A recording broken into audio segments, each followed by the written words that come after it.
CM योगी ने गाजीपुर के बाढ़ प्रभावित इलाकों का किया हवाई सर्वेक्षण। बाढ़ की स्थिति का आकलन कर राहत बचाव कार्यों की जानी प्रगति, अधिकारियों को दिए निर्देश।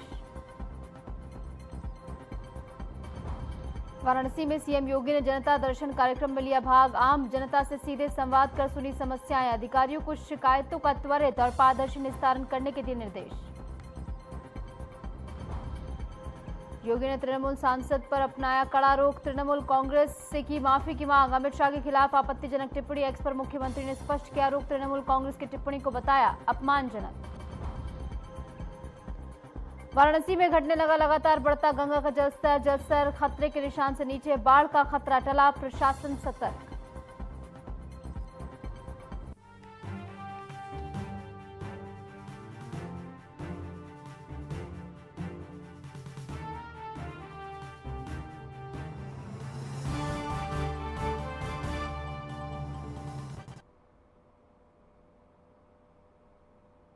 नमस्कार, मैं हूं आपके साथ निशु शर्मा और आप देख रहे हैं हमारा खास बुलेटिन हमारा उत्तर प्रदेश। चलिए शुरुआत करेंगे। उत्तर प्रदेश के सीएम योगी आदित्यनाथ ने जनपद गौतम बुद्ध नगर में आयोजित एक महत्वपूर्ण कार्यक्रम में हिस्सा लिया। इस अवसर पर उन्होंने रक्षा उपकरण और इंजन टेस्ट फैसिलिटी का लोकार्पण किया। कार्यक्रम में केंद्रीय रक्षा मंत्री भी मौजूद रहे और उन्होंने इस सुविधा के लोकार्पण का महत्व बताया। इस फैसिलिटी के शुरू होने से क्षेत्र में रक्षा निर्माण और परीक्षण से जुड़े कार्यों को नया बल मिलेगा और स्थानीय उद्योगों तथा युवाओं को रोजगार के अवसर भी इसके जरिए प्राप्त होंगे।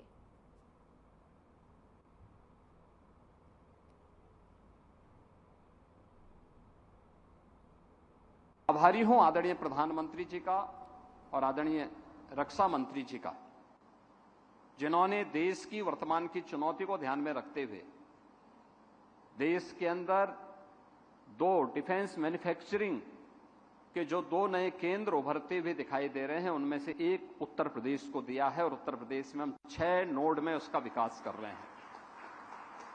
अब तक हम लोगों ने 12,500 एकड़ लैंड डिफेंस मैन्युफैक्चरिंग कॉरिडोर के लिए अलीगढ़, आगरा, कानपुर, लखनऊ, झांसी और चित्रकूट में उपलब्ध करवाया है।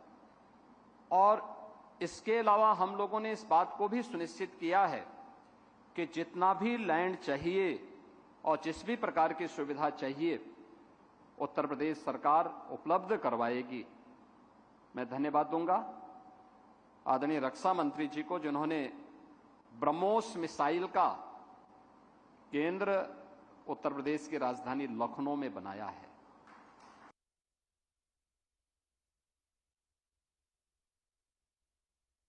सपा चीफ और कैबिनेट मंत्री ओम प्रकाश राजभर शुक्रवार देर रात सुल्तानपुर पहुंचे और मीडिया से बातचीत के दौरान एनडीए गठबंधन से Nishad party chief doctor Sanjay Nishad के हालिया बयान पर चुटकी लेते हुए कहा कि अगर वह ये सब नहीं बोलते तो आपके टीवी चैनल में क्या चलता। ओपी राजभर ने कहा कि संजय निषाद सरकार के समर्थन में हैं और गठबंधन में सब ऑल इज वेल है। बिहार चुनाव पर बात करते हुए राजभर ने विपक्षी दलों पर निशाना भी साधा।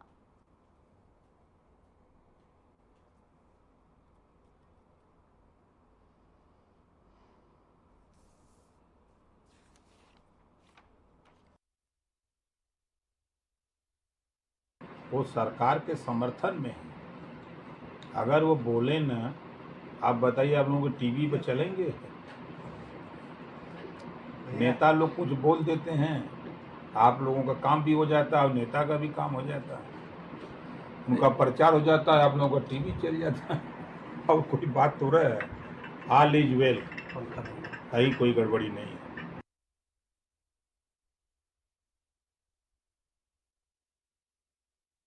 खबरों में आगे बढ़ेंगे। सांसद बृजभूषण शरण सिंह ने राहुल गांधी के हालिया बयान पर तीखा हमला बोला। उन्होंने कहा कि राहुल गांधी लगातार अभद्र टिप्पणियां कर रहे हैं जो भारतीय परंपरा का उल्लंघन है। बृजभूषण सिंह ने यह भी कहा कि राहुल गांधी जनता के बीच ताली तो बजवा सकते हैं लेकिन खाली हाथ लौटेंगे। उन्होंने अमेरिकी टैरिफ पर भी टिप्पणी की, कहा कि राहुल गांधी और डोनाल्ड ट्रंप को कोई नहीं समझा सकता।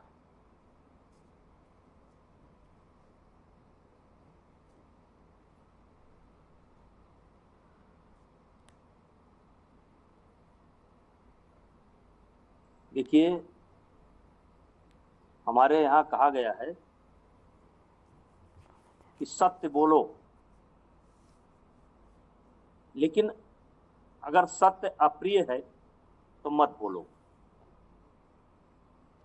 तो राहुल गांधी को पढ़ाई लिखाई से कोई मतलब नहीं है, संस्कार से कोई मतलब नहीं है, और इसी का परिणाम है कि समय समय पर वो कुछ जहर उगलने का काम करते हैं, जैसे मौत का सौदागर, राफेल चोर और नाना प्रकार के शब्दों को से मोदी जी को नवाजा जाता है।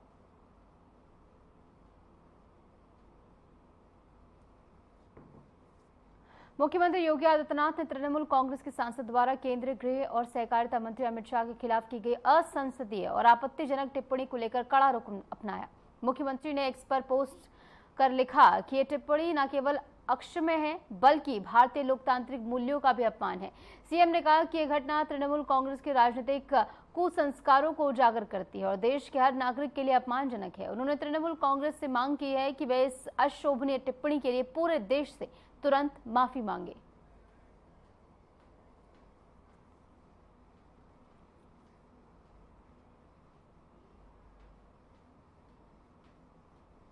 तो सीएम योगी आदित्यनाथ की ओर से तृणमूल कांग्रेस को फटकार लगाई गई है और जैसे कि उनकी ओर से पोस्ट किया गया और उनकी ओर से कहा गया है कि ये भाषा जो प्रयोग की गई है टीएमसी की ओर से आपत्तिजनक है। बाराबंकी जिले के विद्यार्थियों में नवाचार मिशन पहचान के प्रति उत्साह और सहभागिता देखने को मिली है। जनपद के 41 राजकीय और 35 अशासकीय सहायता प्राप्त माध्यमिक विद्यालयों में अध्ययनरत कुल 58,242 विद्यार्थियों के लिए आयोजित बहुविकल्पीय प्रश्नोत्तरी आधारित पहली विद्यालय स्तरीय मूल्यांकन परीक्षा संपन्न हुई है। विद्यार्थियों ने ओएमआर शीट पर अपने उत्तर देकर अपने अधिगम स्तर का शानदार प्रदर्शन किया है। परीक्षा में बच्चों का उत्साह और जोश काबिल तारीफ रहा। इस परीक्षा में 91% उपस्थिति दर्ज की गई, जिसमें कुल 52,424 विद्यार्थियों ने भाग लिया।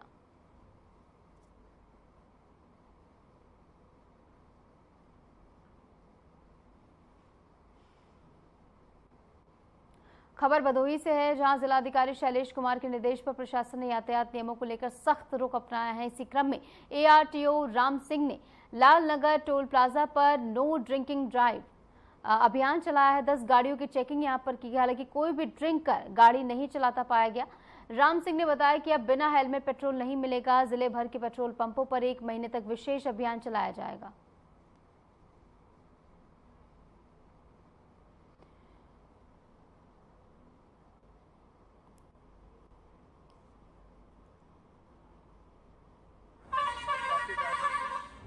नशा करके दारू पी करके गाड़ी चलाते हैं, उनकी चेकिंग कराई जा रही है। ये चेकिंग लगातार चलती रहेगी और आगे भी होगी और यातायात नियमों से लोगों को जागरूक कराया जा रहा है।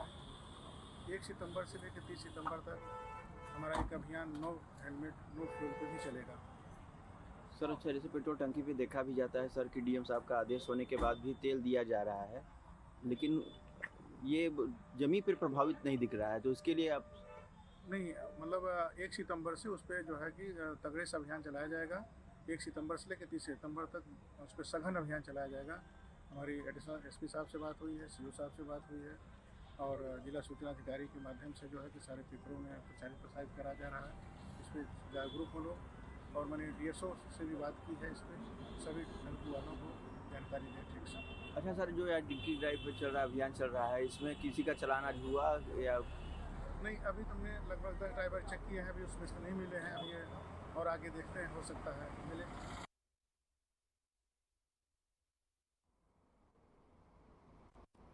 आगे बढ़ेंगे। कासगंज जिला कारागार में बंदियों और उनके तीमारदारों ने जेल प्रशासन पर गंभीर आरोप लगाए हैं। बंदियों के अनुसार जेल में मारपीट, अमानवीय व्यवहार और जबरन पेशाब पिलाने जैसे मामले सामने आए हैं।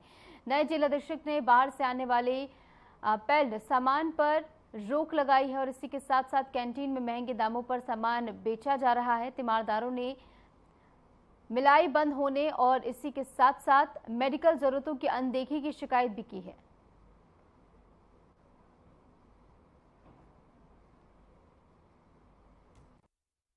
ये 3 दिन पहले का मामला है। नए सुप्रीटेंडेंट साहब आए राजेश कुमार सिंह, उनके द्वारा तमाम बंदियों के साथ अमानवीय व्यवहार किया जा रहा है। तमाम ऐसी बंदिशें हैं जो जेल मैनुअल में नहीं है वो लगाई जा रही हैं, और जो बंदियों की महिलाएं मिलने जाती हैं उनके साथ अश्लील कृत्य किया जाता है। इस तरह की उनकी तलाशी ली जाती है कि मैं ओपन कैमरा आपको बता नहीं सकता। जब बंदी यहाँ आती है तो कई बंदियों ने हमें अवगत कराया कि जेल में लगातार 2 दिन भूख हड़ताल रही है इसी वजह से, और उनको धमकियां दी जा रही हैं जेल प्रशासन द्वारा। अगर इस बात की शिकायत आपने जेल से कहीं बाहर की तो निश्चित तौर पर आपका ट्रांसफर हम किसी अन्य जेल में कर देंगे, परिवारजन वाले आपसे मिल भी नहीं पाएंगे। तो ये जेल प्रशासन का इस प्रकार का क्या, इस मामले में हमने तमाम यहाँ अधिकारी वगैरह हैं उनको अवगत कराया है। उन्होंने कहा हमको यदि लिखित में यदि कोई शिकायत हमको आती है तो निश्चित हम इस पर कार्रवाई करेंगे। मैं ये इसलिए आई हूँ कि मेरे हस्बैंड की मिलाई करने गई थी मैं, तो चेक इन द्वारा मेरे साथ गलत तरीके से चेकिंग करी गई। प्राइवेट पार्टों पे हाथ गलत तरीके से डाले गए। जब मैंने कहा कि ये मतलब चेकिंग कैसी है, मैंने ये एक तरीके की ये बदतमीजी है, तो उन्होंने कहा कि बदतमीजी नहीं है, हम तो कपड़े भी उतार सकते हैं, इसके कपड़े भी उतार सकते हैं। मैंने कहा ऐसे कैसे कपड़े उतार सकती हो, कि सर का आदेश है कि ऐसी ही चेकिंग होगी, कि नहीं करवाओगी तो कपड़े उतार दिए जाएंगे। कैमरों के सामने उन्होंने बोला मुझसे। जब मैंने विरोध करा तो सर के सामने मैंने कहा मैं उनके क्या बोलते हैं डीएम साहब के पास जाऊंगी, तो उन्होंने बोला कि मैंने कहा डीएम के पास कंप्लेंट करूंगी, तो उन्होंने बोला डीएम के पास कंप्लेंट करोगी तो मैं आपके पति को ऐसी जेल में डलवाऊंगा कि मिलाई भी नहीं कर पाएंगी। अब वो 24 तारीख को कवि सम्मेलन था, तो उसके दूसरे दिन हमारे हस्बैंड को ऐसे ही बुलाया गया और कोई भी बात नहीं थी, तो उनकी बहुत मार लगाई थी और कोई भी गलती नहीं थी उनकी, और फिर उनको बगिया में डाल दिया और उनसे बहुत ज़्यादा काम कराया गया था, और हमसे भी मुलाकात नहीं करा रहे, ना हमारी उनसे कोई बातचीत हो रही है। क्या कह रहे हैं? ये कह रहे हैं कोई बात नहीं होगी। क्यों नहीं होगी? ये कह रहे हैं ज़्यादा परेशान करोगे तो ट्रांसफ़र कर देंगे हम तुम्हारा। ये तो अभी कुछ ऐसा मामला भी आया, किसी को टॉयलेट पिलाने का मामला भी। हाँ जी, राधे नाम के है कोई भैया, उनको क्या नाम है 2 फांसी की सज़ा मिल चुकी है, उनको टॉयलेट पिलवाई है उन्होंने, जेल अधीक्षक ने। कब की बात है? ये 2 तारीख की बात है। कौन जेल अधीक्षक, क्या नाम है? राजेश कुमार सिंह। तो क्या अंदर हड़ताल भी हुई थी? हाँ जी, क्योंकि जब हमारे हस्बैंड की कोई गलती नहीं थी तो लोगों ने भूख हड़ताल कर दी थी, वहाँ पे बैठ गए थे। उन्होंने बोला कि पहले राज को बुलाओ, उसके बाद में हम लोग खाना खाएंगे।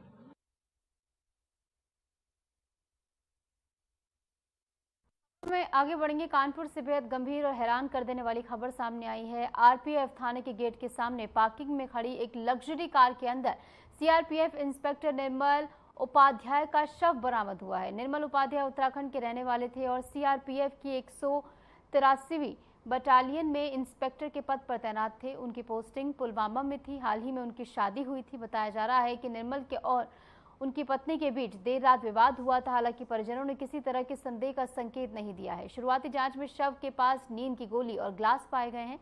अग्रिम कार्रवाई फिलहाल जारी है।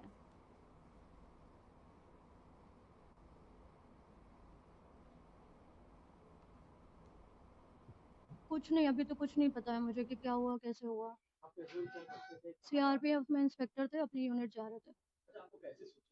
मेरे पास फोन आया था, कोई शायद एसआई साहब थे या इंस्पेक्टर साहब थे, उनका फोन आया था, और वो भी मेरे जो बुआ का बेटा आया है, मेरे बुआ सास का, उन्होंने अपने नंबर से बात करी। मैं तो यहीं कानपुर में ही रहती हूँ, हस्बैंड मेरे पिथौरागढ़ के रहने वाले हैं। बहुत हैवी, कल ही करी। इतवाई नगर थाने को मैंने 1-2 बार करी है, सूचना दी है। 27 नवंबर 2023। अभी थोड़ी देर पहले सूचना मिली है कि एमजी एक्सप्रेस गाड़ी पार्किंग के पास खड़ी हुई थी और बार बार बताया साहब गाड़ी काफी देर से ही खड़ी है दोपहर से, तो जरा इसको चेक किया जाए। तो हमारी पुलिस पहुंची, सर्कुलेटिंग एरिया आरपीएफ थाने का पीछे का हिस्सा है वो, तो उसे गाड़ी को खुलवाया गया। तो उसमें एक व्यक्ति मृत अवस्था में मिले हुए हैं। उसमें जैसे प्रथम दृष्टया देखने से उल्टी वगैरह इस तरह की पड़ी हुई है। अभी इसके बारे में जानकारी करके उनके परिवार से संपर्क करके आवश्यक कार्रवाई की जाएगी। अभी ये जानकारी बता रहे हैं कि वो सीआरपीएफ में नौकरी करते थे और उनके परिवार के बारे में पता लगाया जा रहा है। अभी कोई जानकारी नहीं हुई है, अभी तो परिवार आ गया है। नहीं, अभी ऐसा देखने से कुछ गहरा चोट प्रतीत नहीं हो रही है। क्या कारण है, किस कारणों से डेथ हुई है, उनके परिवारजनों को सूचना कर दी गई है। अभी आ जाए, उनसे बात होगी, जो भी उचित होगा कार्रवाई।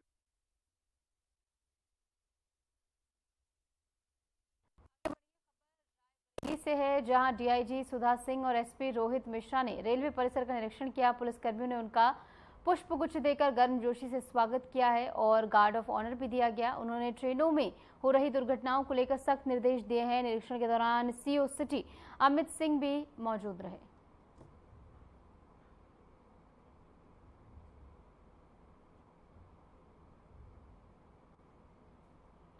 खबर रायबरेली से है जहां रेलवे स्टेशन परिसर का निरीक्षण रेलवे डीआईजी सुधा सिंह और एसपी रोहित मिश्रा ने किया। इस दौरान पुलिसकर्मियों ने अधिकारियों को गार्ड ऑफ ऑनर दिया है। पुष्पगुच्छ देकर उनका स्वागत किया गया। निरीक्षण के दौरान अधिकारियों ने ट्रेन हादसों की बढ़ती घटनाओं को लेकर दिशा निर्देश जारी किए और सुधारात्मक कदम उठाने की बात भी कही गई। इसके साथ ही थाना परिसर की स्थिति का भी जायजा लिया गया, जिस पर डीआईजी और एसपी ने नाराजगी जताई है। निरीक्षण के दौरान सीओ सिटी अमित सिंह भी मौजूद रहे। अधिकारियों ने रेलवे स्टेशन और थाना परिसर की व्यवस्थाओं को बेहतर बनाने के लिए आवश्यक कदम उठाने का आश्वासन दिया है।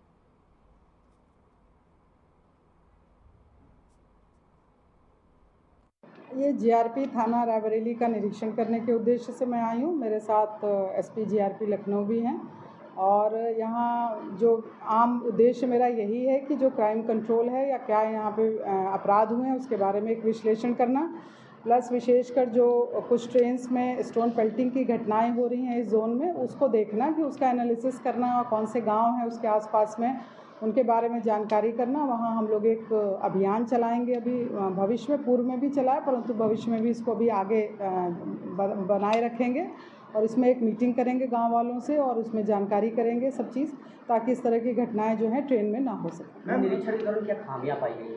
अभी निरीक्षण की शुरुआत हुई है। अभी आम जो आपने भी साथ में ही हैं आप लोग, आपने देखा होगा, अभी इस तरह की कोई खामी नहीं पाई गई है। जो सामान है अभी मैं और निरीक्षण करूंगी, कोई जो भी खामी होगी वो एसपी जीआरपी साहब मेरे साथ मौजूद हैं और एसओ जीआरपी हैं, उनको बताया जाएगा और उसका जो है पूर्ति कराई जाएगी। खबर रायबरेली से है जहां न्यायालय ने 7 बकायेदारों की जमीन की नीलामी का आदेश दिया है। 4 और 6 सितंबर को नायब तहसीलदार पश्चिमी कोर्ट में ये नीलामी आयोजित की जाएगी। एसडीएम सदर और संयुक्त मजिस्ट्रेट प्रफुल्ल कुमार शर्मा ने जानकारी दी है कि निर्धारित तिथि और समय पर उपस्थित होकर बोलीदाता नीलामी में भाग ले सकते हैं। ये कदम न्यायालय द्वारा बकाया देयकों की वसूली सुनिश्चित करने के लिए उठाया गया है। 7 बकायेदारों की भूमि को नीलामी के माध्यम से बिक्री के लिए रखा जाएगा।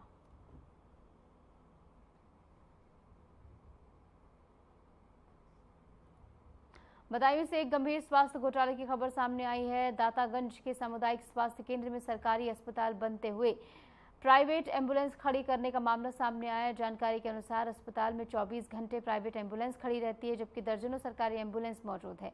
मरीजों को भर्ती करने के बाद जिला अस्पताल से रेफर कर प्राइवेट एम्बुलेंस के जरिए निजी अस्पताल भेजा जाता है। इसके अलावा अस्पताल में प्राइवेट तौर पर काम करने वाले फार्मासिस्ट भी इस व्यवस्था का हिस्सा हैं। सोशल मीडिया पर इसका वीडियो वायरल हो चुका है, जिसमें स्पष्ट दिख रहा है कि सरकारी स्टाफ की मदद से मरीजों से इलाज के नाम पर अवैध उगाही भी की जा रही है।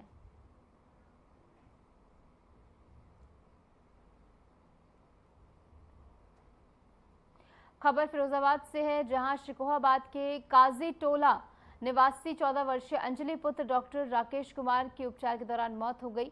अंजलि यंग स्कॉलर्स एकेडमी में 9वीं कक्षा की छात्रा थी और पिछले 4 महीने से बीमार चल रही थी। अंजलि का इलाज नोएडा के महानंदन हॉस्पिटल में डॉक्टर आरसी चौधरी के पास चल रहा था। बीते 7 तारीख को उसे फिरोजाबाद के लक्ष्मी हॉस्पिटल में भर्ती करवाया गया था। अंजलि को ड्रेसिंग के लिए हॉस्पिटल लाया गया, लेकिन इस दौरान उसकी अचानक हालत बिगड़ गई और उसकी मौत हो गई। इस असमय मौत से परिवार में गहरा शोक है और कोहराम मच गया है।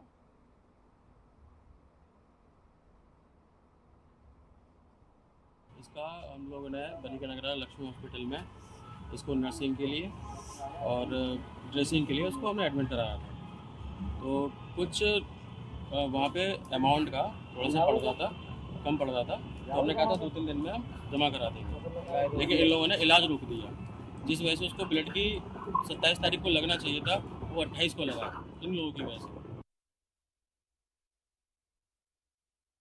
खबर नाव से है जहां माखी के पवई गांव में गोविंद कुमार नामक युवक पर गांव के ही निवासी अरुण कुमार उर्फ भैया लाल ने पुरानी रंजिश को लेकर हमला कर दिया। आरोप है कि अरुण कुमार ने गोविंद को गोलियां दी। माफ कीजिएगा गालियां दी और जब गोविंद ने इसका विरोध किया तो आरोपी ने उसे धारदार कुल्हाड़ी और लाठी डंडों से उस पर हमला कर दिया। गोविंद को गंभीर चोटें आई हैं। उन्होंने बताया कि थाने में उचित कार्रवाई न होने पर उन्होंने एसपी ऑफिस में पहुंचकर प्रार्थना पत्र देकर आरोपी पर सख्त कार्रवाई करने की मांग की है। घटना के बाद से गाँव में तनाव का माहौल बना हुआ और पुलिस ने मामले की जाँच शुरू कर दी है।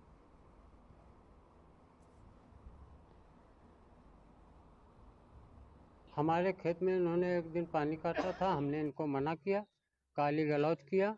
अरुण कुमार उर्फ भैया लाल बाल कृष्ण अग्निहोत्री के लड़के हैं। आज सुबह हम कहीं बाहर गए हुए थे, वहाँ से लौट करके आए, लैट्रिन जा रहे थे तो हम अकेले थे और ये कुल्हाड़ी से प्रहार किया है हमारे ऊपर इन्होंने।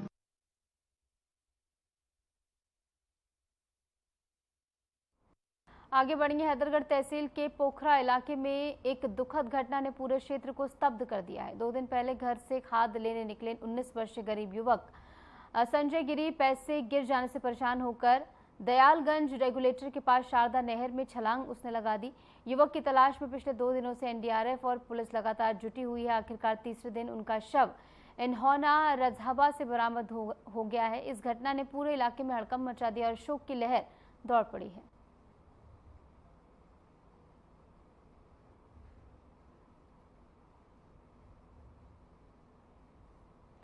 खबर बरेली से है, जहां नेशनल हाईवे पर पुलिस ने महिला से लूट करने वाले 2 शातिर बदमाशों को मुठभेड़ के दौरान दबोच लिया। दोनों आरोपी सगे भाई हैं। इनके कब्जे से तमंचे, कारतूस, मोबाइल, बाइक, सोने के कुंडल और लूटे गए रुपए बरामद हुए हैं। पुलिस ने इस कार्रवाई को बड़ी सफलता बताया है और सीओ मीरगंज अजय कुमार ने बताया कि मुठभेड़ पुलिस के लिए बड़ी सफलता है और आगे की जांच में और भी वारदातों का खुलासा अब हो सकता है।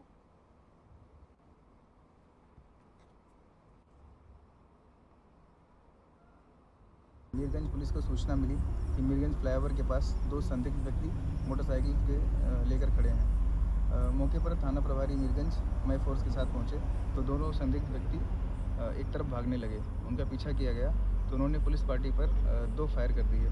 जवाबी कार्रवाई में पुलिस ने फायरिंग करी तो दोनों अभियुक्तों के पैर में गोली लगी है। पूछताछ पर बताया कि ये दोनों सगे भाई हैं। इनका नाम सुहेल व तस्लीम है, जो ड्यूरिया अब्दुल्लागंज के रहने वाले हैं। पिछले 8-10 महीने से दोनों व्यक्ति लूट व छिनैती की घटनाएं कारित करते हैं। मौके से 4 कुंडल, 2 अवैध तमंचा और 3 जिंदा कारतूस बरामद हुए हैं। दोनों व्यक्तियों को सीएससी मीरगंज इलाज के लिए भेजा गया है।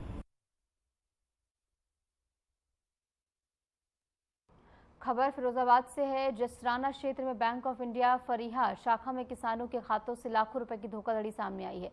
मृतक और जीवित किसानों दोनों के खातों से रकम निकाली गई। ग्रामीण किसानों के अनुसार बैंक कर्मचारियों की मिलीभगत से कई किसानों के केसीसी खातों से पैसे निकाले गए हैं। सरवर सिंह ने बताया कि उनके पिता श्यामलाल का 2017 में निधन हो चुका है, फिर भी 2025 में उनके खाते से केसीसी के जरिए रकम निकाली गई। वहीं राजेंद्र सिंह के खाते से 2,99,000 रुपए की सबसे बड़ी राशि निकाली गई है।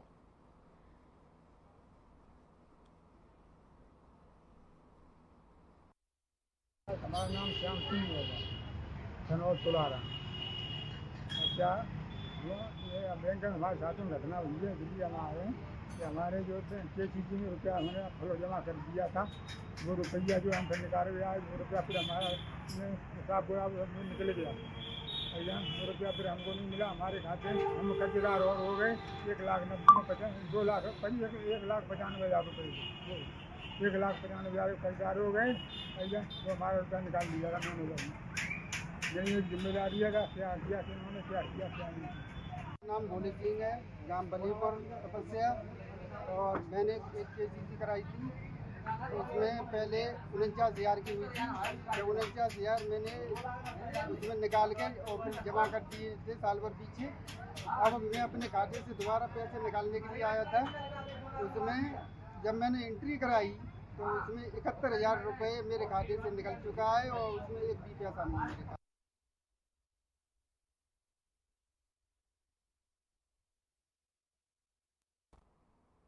और फिलहाल के लिए हमारे इस खास बुलेटिन में इतना ही। नमस्कार।